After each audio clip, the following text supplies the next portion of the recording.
मेरी ये सिर्फ मेरे मुल्क का मामला है, मेरा नहीं है। मेरा अपना मामला होगा, मैं बड़े आराम से सरेंडर कर दूंगा। मैं तो लड़ाई करने वाला बंदा ही नहीं हूँ, मैं तो झगड़े वाला बंदा ही नहीं हूँ। यहाँ बहुत सारे लोग गवाह हैं लेन देन के मामले में। हमेशा मेरे घर वाले मुझे हमेशा से लेन देन के मामले में या कोई भी बात जब हो रही होती है, किसी चीज़ के ऊपर फैसला हो रहा तो मुझे उठा देते हैं।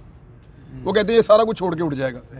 हमेशा यही होता है, हमेशा यही होता है कि जब भी कभी मैं बैठता हूँ तो मैं सारा कुछ हार के उठ जाता हूँ। मुझे उससे फ़र्क ही नहीं पड़ता, वो अल्लाह ताला और देता है। लेकिन मामला ये है कि ये मामला मेरा नहीं है। मैं हर जगह सरेंडर कर देता हूँ अपने ज़ाती मामले में, लेकिन मेरे मुल्क के मामले में मैं नहीं कर सकता हूँ सरेंडर, ना मैं करूँगा। यहाँ मैं कैसे कर दूँ? अब मैं आपको मिसाल देता हूँ। आप ये साहिवाल का एक गाँव ले लें, वहाँ का आम आप एक छोटा सा किसी किसान का बच्चा ले लें। आप वो पल के बड़ा होता है ना 25-30 साल की उम्र में, अगर कोई SHO या कोई ASI उसकी ज़मीन पे कब्जा कर दे रहा, वो कब्जा नहीं छुड़ा सकता। और एक वक्त आता है वो हार मान लेता है कि यार मैं ले ही नहीं सकता, दफ़ा करो, क्या हो गया। यही नॉर्मल आदमी है, यही नॉर्मल आदमी। अगर आप 18 साल 17 साल की उम्र में फ़ौज में भर्ती करवा दें और ये बंदा 25 से 30 साल की उम्र में जाके बॉर्डर पे खड़ा हो, तो ये अपने से 10 गुना बड़े दुश्मन से मुकाबला कर रहा होता है। क्यों? जिम्मेदारी, जिम्मेदारी। वो अपना सारा कुछ हारने के लिए तैयार था इस वजह से कि यार मेरी ज़िंदगी बच जाए, अल्लाह ताला मुझे और ज़मीन दे देगा या मैं और कुछ कर लूँगा। लेकिन वही आदमी जब एक रिस्पॉन्सिबिलिटी के साथ बॉर्डर पे जाके खड़ा हुआ है, फिर वो एक कदम पीछे हटने के लिए तैयार नहीं है, वो जान भी देने के लिए तैयार है। और यहाँ उसको मिल भी कुछ नहीं रहा, क्योंकि बात अब उसके मुल्क की है। यार जब तुम लोग ऐसे सोच सकते हो तो मैं ऐसे क्यों ना सोचूं? कॉपीराइट तो नहीं है मुल्क का तुम्हारे पास कि तुमने इसका भला सोचना है। मैं अपनी जगह पे रह के, मेरे मुल्क की लड़ाई है, मैं अपने तरीके से लड़ूंगा। और मुझे जहाँ लगेगा कि ये बात गलत हो रही है तो मैं उसको रोकने की कोशिश करूंगा। हाँ, ये मुझे बताएं कि जब आपका कभी मेरे साथ ज़ाती मामला हो तो मेरे पास चल के आए, देखे, मैं आपको बताता हूँ कैसे मैं अपना हक छोड़ता हूँ। आपके हक में मैं छोड़ दूंगा, लेकिन जब मेरे मुल्क का मामला होगा 1 इंच पीछे नहीं हटूंगा और 1 इंच आगे आने नहीं दूंगा। हम आपके साथ इंशाल्लाह। ये मेरी गुजारिश है सिर्फ। और मेरी कोई इसमें मैं आप सबके सामने बैठा हूँ, इधर मेरे से बहुत ज़्यादा पहलवान हैं लोग, मैं बिल्कुल नॉर्मल आदमी हूँ। ये मुझे ट्रीट करते हैं हार्डकोर क्रिमिनल्स की तरह, ज़मीन पे सुला देते हैं, कभी बेल्टों से मारते हैं, कभी कुछ करते हैं। इधर मेरे घर के पीछे, ये दीवार के पीछे इन्होंने आदमी मारा है लाके। इधर ड्रोन ऊपर आते हैं। मेरे बच्चे पहले हम शुरू में देखते थे, अब तो पीछे पीछे भागते हैं जब ये ड्रोन लेकर आते थे। इधर क्रेन भेज दी मेरा घर गिराने के लिए। ये मैं आम आदमी हूँ, लेकिन ये सारी चीज़ें ये मेरे साथ कर रहे हैं। तो क्या मैं इसलिए ये सारा कुछ कर रहा हूँ कि मेरी कोई ज़ाती मामला है? मेरा तो कोई इसमें ज़ाती मामला नहीं है। मामला आप सबके मुल्क का है। हम सारों को यहाँ किसने बिठाया हुआ? हमारे मुल्क ने बिठाया हुआ। मेरा तो, मैं आप लोगों को जानता भी नहीं, आप लोग भी मुझे नहीं जानते। तो जो आप लोग मेरे पास मिलने के लिए आ गए या वहाँ सड़क पे आके खड़े हो गए, तो वो इस मुल्क के लिए आए ना। बिल्कुल ऐसे ही। तो ये मुल्क ने हमें जोड़ा हुआ है, इसने, इसका हम पे बड़ा एहसान है। अभी मुझे पता चल गया था 1.5 माह पहले कि मेरे ऊपर FIR है, और मैंने पता करवाया तो वो पता चला कि इन्होंने छुपाई हुई है।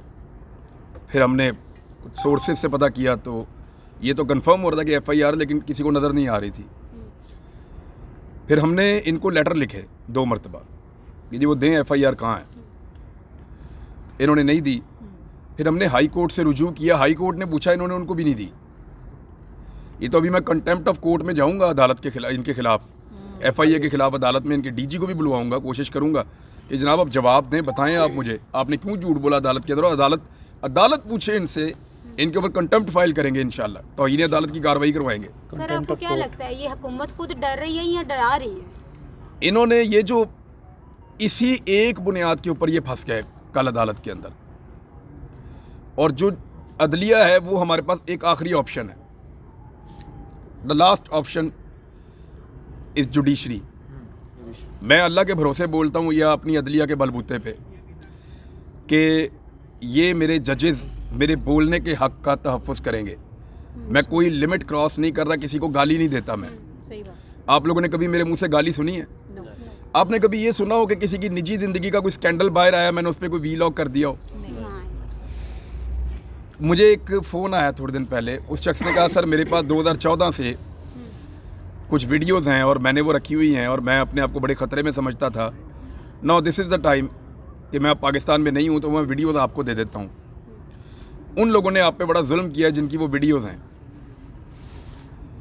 तो मैंने कहा वो कैसी वीडियोज़ हैं, कोई लूट मार कर रहे हैं उसमें, कोई साजिश कर रहे हैं, कोई इस तरह का। उसने कहा नहीं ये नहीं है, वो उनकी निजी ज़िंदगी के बारे में बड़ी अजीबोगरीब किस्म का वो कंटेंट है, वो वीडियोज़ हैं, तो वो आप ले लें। तो मैंने उस आदमी से ये कहा, और मैं सीरियसली आपको कह रहा हूँ क्योंकि मैं माइक के सामने बैठा हूँ, ये मेरी रोज़ी रोटी है, मैं यही काम करता हूँ।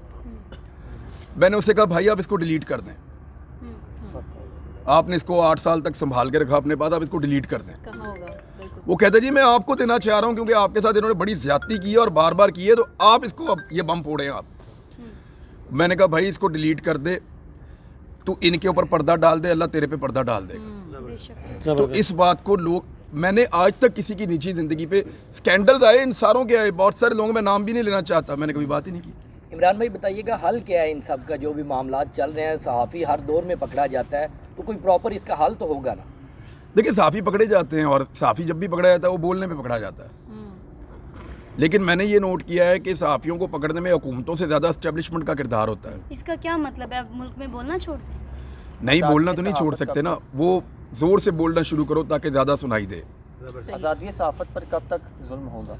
ये होता रहेगा साहब, ये तो पूरी दुनिया के अंदर होता है और कवानीन भी बनाए जाते हैं ड्रैकोनियन टाइप के और तशद्दुद भी किया जाता है। फिर जो कुछ मुल्क जिन्होंने सीख लिया वो आगे निकल गए।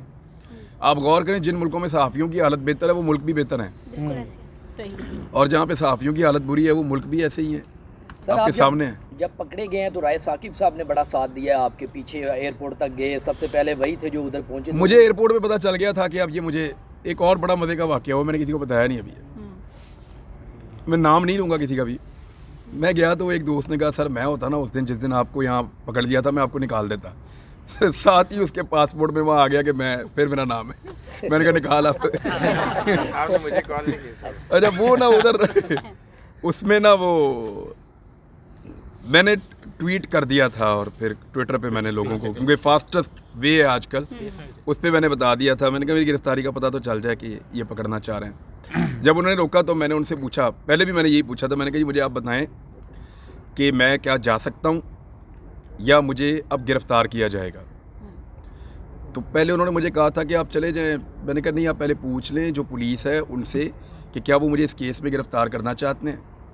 तो उस वक्त वो ननकाना साहब का मुकदमा था जिसमें मुझे रोका था। तो ननकाना पुलिस को उन्होंने फ़ोन किया, उन्हें नींद आ रही थी, उन्होंने कहा जी हमने नहीं आना, इनको घर भेज दें। मैं घर चला गया। इस दफ़ा जब उन्होंने फिर रोका तो मैंने कहा जी आप पूछ लें किसका है, उनके FIA का। मैंने कहा उनसे पूछ लें कि मैं घर जाऊँ या मुझे गिरफ़्तार करना है तो फिर मैं इधर ही बैठा हुआ हूँ। मैं